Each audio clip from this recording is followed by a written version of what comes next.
Police লোক দেখানোর জন্য 4টে জনকে অ্যারেস্ট করে নিঃশব্দে ঘুমিয়ে আসে। আমরা থানার ওসিকেও বলবো, যদি আপনি মনে করেন যে নির্বাচন কমিশন আছে, নির্বাচন কমিশনের কথায় উঠবোস করবেন, নাকে সরষের তেল দিয়ে ঘুমাবেন, আমরাও মমতা বন্দ্যোপাধ্যায়ের সৈনিক। 1 মাস পেরোনোর পর এই বাংলা আমাদের হাতে থাকবে, তখন আপনার পোস্টিং কোথায় থাকবে, আপনি কোথায় যাবেন, কোথায় থাকবেন, সেটা কিন্তু আপনাকে ঠিক করে দিতে হবে। তাই নির্বাচন কমিশনের পক্ষে নয়, মানুষের পক্ষে থাকুন, নিরপেক্ষতার বিচারের পক্ষে থাকুন, সংবিধানের পক্ষে থাকুন। কারণ আপনি মানুষকে নিরাপত্তা দিতে এসেছেন, কোন চোর, ডাকাত, ধান্দাবাজ, চোরকে নয়। আপনি বাকি আসামিগুলোকে অ্যারেস্ট করুন, নাহলে আগামী দিন তৃণমূল কংগ্রেস গণ আন্দোলনের মধ্য দিয়ে এর বিচার চাইবে। গণ আন্দোলনের মধ্য দিয়ে আমাদের প্রতিবাদ এগিয়ে যাবে, কারণ কোনো অন্যায় আমরা মেনে নিই না। আমরা মমতা বন্দ্যোপাধ্যায়ের সৈনিক। পুলিশ আধিকারিককে প্রকাশ্যে হুমকি দিয়ে বিতর্কে জড়িয়েছেন এই নেতা। তিনি ইন্দাস ব্লক তৃণমূল সভাপতি শেখ হামিদ। প্রকাশ্য সভা থেকে ইন্দাসের ওসিকে সরাসরি হুমকি দেওয়ার এই ভিডিওটি সোশ্যাল মিডিয়ায় ভাইরাল হয়েছে। যদিও ভাইরাল ওই ভিডিওর সত্যতা যাচাই করেনি আজ তাক বাংলা। ওই ভাইরাল ভিডিওতে ইন্দাস ব্লক তৃণমূল সভাপতি শেখ হামিদকে বলতে শোনা যাচ্ছে, যদি মনে করেন নির্বাচন কমিশনের কথায় উঠবোস করবেন, 1 মাস পর বাংলা আমাদের হাতে থাকবে, তখন আপনার পোস্টিং কোথায় হবে আর আপনি কোথায় থাকবেন। আরও একবার শুনে নেব সেই ভাইরাল ভিডিওতে এই শেখ হামিদ কিভাবে পুলিশকে হুমকি দিচ্ছেন, শুনুন। লোক দেখানোর জন্য 4টে জনকে অ্যারেস্ট করে নিঃশব্দে ঘুমিয়ে আসে। আমরা থানার ওসিকেও বলবো, যদি আপনি মনে করেন যে নির্বাচন কমিশন আছে, নির্বাচন কমিশনের কথায় উঠবোস করবেন, নাকে সরষের তেল দিয়ে ঘুমাবেন, আমরাও মমতা বন্দ্যোপাধ্যায়ের সৈনিক। 1 মাস পেরোনোর পর এই বাংলা আমাদের হাতে থাকবে, তখন আপনার পোস্টিং কোথায় থাকবে, আপনি কোথায় যাবেন, কোথায় থাকবেন, সেটা কিন্তু আপনাকে ঠিক করে দিতে হবে। তাই নির্বাচন কমিশনের পক্ষে নয়, মানুষের পক্ষে থাকুন, নিরপেক্ষতার বিচারের পক্ষে থাকুন, সংবিধানের পক্ষে থাকুন। কারণ আপনি মানুষকে নিরাপত্তা দিতে এসেছেন, কোন চোর, ডাকাত, ধান্দাবাজ, চোরকে নয়।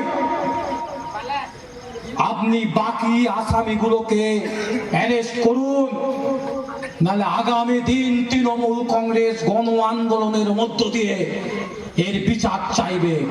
গণ আন্দোলনের মধ্য দিয়ে আমাদের প্রতিবাদ এগিয়ে যাবে, কারণ কোনো অন্যায় আমরা মেনে নিই না। আমরা মমতা বন্দ্যোপাধ্যায়ের সৈনিক। ইন্দাস ব্লক তৃণমূল সভাপতি শেখ হামিদকে তার ওই বক্তব্যের বিষয়ে প্রশ্ন করা হলে তিনি বলেন, হুঁশিয়ারি নয়, সত্যতা তুলে ধরেছি। বাংলার পুলিশ নিরপেক্ষ ছিল, এখন নির্বাচন কমিশন আর বিজেপির কথায় পুলিশ কাজ করছে বলে দাবি শেখ হামিদের। শুনুন। ভাইরাল হতে দেখা গেছে, সেখানে আপনি পুলিশ এবং নির্বাচন কমিশনকে হুঁশিয়ারি দিচ্ছেন যে নির্বাচন কেটে গেলে এই পুলিশকে রাজ্য সরকারের আন্ডারে চাকরি করতে হবে, বাংলাতেই থাকতে হবে। হঠাৎ কেন পুলিশকে হুমকি? হুঁশিয়ারি নয়, সত্যতা তুলে ধরেছি। আপনারা জানেন যে এখানে বিজেপি প্রার্থী নির্মল ধারা প্রচারে গিয়ে একটা উপরে অত্যাচার করেছে, মাথা ফাটিয়ে দিয়েছে, অনেক মহিলাকে আক্রমণ করেছে, তাদেরকেও মারধর করেছে। এই ঘটনার পরিপ্রেক্ষিতে কেস হয়েছে। নির্বাচন কমিশনের নাকের ডগা দিয়ে তারা এখনও দাপিয়ে বেড়াচ্ছে, নির্মল ধারার সাথে তারা প্রচারে বেরোচ্ছে। নির্বাচন কমিশনও দেখতে পাচ্ছে না, আর তার পুলিশও তাদের কথায় উঠছে বসছে, আর নির্বাচনের কমিশনের কথা মতো, বিজেপির কথা মতো তারা কোনো রকম অ্যাকশন নিচ্ছে না। তাই সেই সত্যতা তুলে ধরেছি। বাংলার পুলিশ তো এরকম ছিল না, এটা নির্বাচন কমিশনের পুলিশ। বাংলার পুলিশ নিরপেক্ষ ছিল, কিন্তু আজকে নির্বাচনের কমিশনের পুলিশ কোনো রকম কোনো কিছু ব্যবস্থা নিচ্ছে না। একটা বাচ্চার উপরে এত আক্রমণ হলো, যারা ঘটনাটা ঘটিয়েছে তারা এখনো গ্রামে প্রচার করছে, কেন্দ্র বাহিনীর সামনে, পুলিশের সামনে। সেই সত্যটাই তুলে ধরেছি, কোনো হুমকি কিছু দিইনি। এই গ্রেপ্তারি যদি না হয় আগামী দিনে কি বৃহত্তর আন্দোলনের কথা আপনারা নামবেন? অবশ্যই, যদি গ্রেপ্তার না হয়, যারা এই ঘটনার সাথে যুক্ত, পুলিশ জানে, ভিডিওতে আছে, যদি অ্যারেস্ট না হয়, আমরা পথে নামবো, আমরা রাস্তায় নামবো এবং গণ আন্দোলনের মধ্য দিয়েই আমাদের আন্দোলনকে এগিয়ে নিয়ে যাব। পুলিশ অন্যদিকে বিজেপির বিষ্ণুপুর সাংগঠনিক জেলা মুখপাত্র দেবপ্রিয় বিশ্বাসের দাবি, বিরোধীদের মিথ্যা মামলায় ফাঁসানোর চেষ্টা চলছে। সেই সঙ্গে হামিদ বাবুকে প্রশ্ন তোলার পাশাপাশি 1 মাস পর উনি কোথায় থাকবেন সে নিয়েও সন্দেহ প্রকাশ করেছেন তিনি। বিজেপি মুখপাত্র দেবপ্রিয় বিশ্বাসের কি বক্তব্য শোনাবো আপনাদের। অপরাধী যদি কেউ হয়ে থাকে তাহলে সেই অপরাধের ইয়েতে পুলিশ প্রশাসন ব্যবস্থা নেবে, এটা খুব স্বাভাবিক। কিন্তু আমার কথা হচ্ছে যে হামিদবাবু কে, আর আমার কথা 1 মাস পরে উনি কোথায় থাকবেন তার ব্যবস্থাটা করুন, সরকারটা আসবেন। আর এদের কাজ হচ্ছে গোটা রাজ্য জুড়ে যা করছে তা এখানেও করার চেষ্টা করছে, যে যেমন করে হোক বিরোধীদের মিথ্যে কেসে যেমন করে হোক ঢুকিয়ে দিয়ে রাস্তাটা পরিষ্কার করে দেওয়া, যাতে ভোট সাধারণ মানুষ না দিতে পারে। এটা থ্রেট কালচার চলছে, যা দীর্ঘদিন ধরে ভারতীয় জনতা পার্টি বলে আসছে। আজকে বাংলার মানুষ সেটা বুঝতে পেরেছে। এ আরও ভালো হয়েছে যে এই থ্রেট কালচারের বিরুদ্ধেই মানুষ ভোট দেবে, এটা নিশ্চিন্তে থাকুন। আর হামিদবাবুকে বলুন যে উনি 1 মাস পরে কোথায় থাকবেন তার জায়গাটা খুঁজে রাখবেন। কারণ প্রত্যেকটা প্রধানমন্ত্রী বলে দিয়ে গেছেন যে প্রত্যেকটা দুর্নীতি এবং প্রত্যেকটা যা যা জুলুমবাজি হয়েছে সাধারণ মানুষের উপর তার হিসেব হবে, তার থেকে উনিও বাঁচছেন। উনি বলছেন যে ওসি নির্বাচন কমিশনের কোথায় কাজ করছে, উনি মানুষের হয়ে কাজ করছে। ওসি নির্বাচন কমিশনের হয়েই কাজ করবে, ও নির্বাচন কমিশন মানুষের হয়ে কাজ করে। তা পিসি থেকে ভাইপো তারা কেউ মানুষের হয়ে কাজ করে না। পিসি থেকে ভাইপো নির্বাচন কমিশনের কথা শোনে না।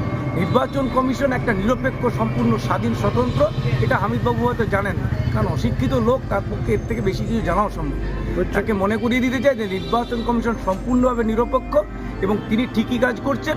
আর ঠিক কাজ করছেন বলে আজকে বাংলার মানুষ নির্ভয়ে ভোট দিতে বাইরে বেরোতে পারছে। ওই তো পঞ্চায়েত গেছে, ইলেকশন গেছে, পঞ্চায়েত সমিতি ইলেকশন গেছে, জেলা পরিষদ গেছে, কোন বিরোধী দলের কোন লোকটা দাঁড়াতে পেরেছে? বড় বড় কথা বলছেন যে এটা গণতান্ত্রিক পরিবেশ। আগে সেই পরিবেশটাকে ফিরিয়ে আনার চেষ্টা করতে হবে এই বাংলাতে, যেটা নির্বাচন কমিশন করছে।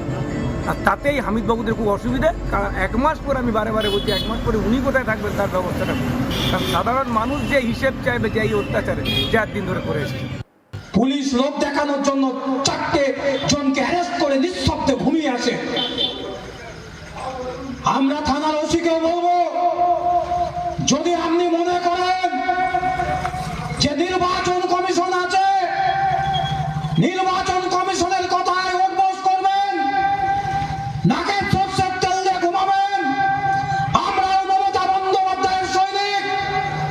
1 মাস পেরোনোর পর এই বাংলা আমাদের হাতে থাকবে, তখন আপনার পোস্টিং কোথায় থাকবে, আপনি কোথায় যাবেন, কোথায় থাকবেন, সেটা কিন্তু আপনাকে ঠিক করে দিতে হবে। তাই আপনাদের মতামত জানাতে থাকুন, দেখতে থাকুন আজ তাক বাংলা। সাবস্ক্রাইব করুন আমাদের ইউটিউব চ্যানেলটি।